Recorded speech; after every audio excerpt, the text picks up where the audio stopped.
Welcome back. I'm Wolf Blitzer in the Situation Room. We've been covering the latest developments involving Governor Chris Christie, a former political associate, making some serious allegations in a legal letter his attorneys wrote. Chris Christie denying any wrongdoing whatsoever. The New Jersey Star-Ledger newspaper, in an editorial just published, said, among other things, that the former associate, David Wildstein, who resigned from the Port Authority, the New Jersey Times-Ledger saying this, Star-Ledger, I should say, Wildstein claims there is documentary proof that the governor has been lying. If this proves to be true, then the governor must resign or be impeached, because it will show that everything he said at his famous 2-hour press conference was a lie. John Stanton, the D.C. bureau chief of BuzzFeed.com, is here.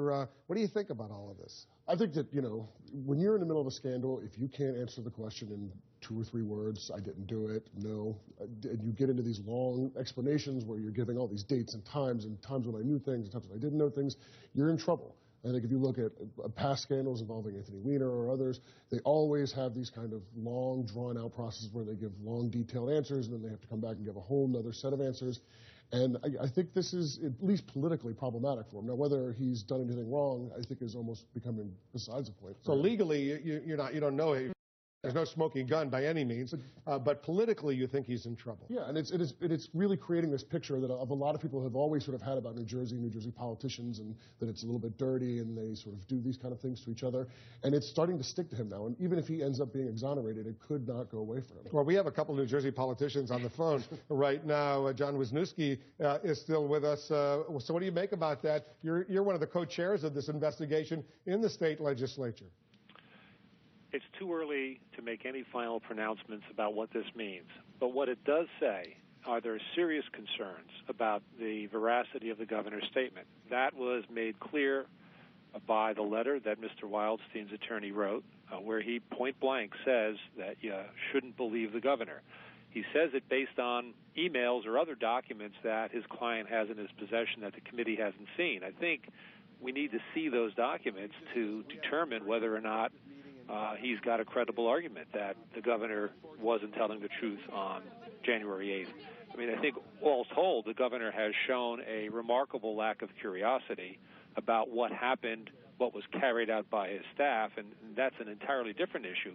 But it certainly adds more questions to the investigation. Let me bring another New Jersey politician into this conversation. Mark Sokolich is the mayor of Fort Lee, New Jersey. Fort Lee was the residents of Fort Lee suffered significantly during those 4 days of those lane closures on the George Washington Bridge. What's your bottom line? My bottom line, Wolf, is we have to stop talking about a traffic study. There was never a traffic study. There wasn't one then. There wasn't one during, and there certainly wasn't one after. But somebody told, apparently, if you believe the governor, someone told him the lane closures, which continued for 4 days, and there were horrendous traffic jams, was the result of a traffic study. Who told him that? I couldn't even venture a guess. But as I said before, looking at Zigas's, during the closures, if it was Monday, it's a problem. If it were Thursday, it's a problem, but much bigger problem on Monday. But again, just to go back and not to repeat myself, I wish everyone would stop talking about a traffic study. There never was one. To close the busiest bridge in the world, a traffic study would last and span months and months and months. You don't have that. It doesn't exist, and I think it really goes to the heart of credibility, quite frankly.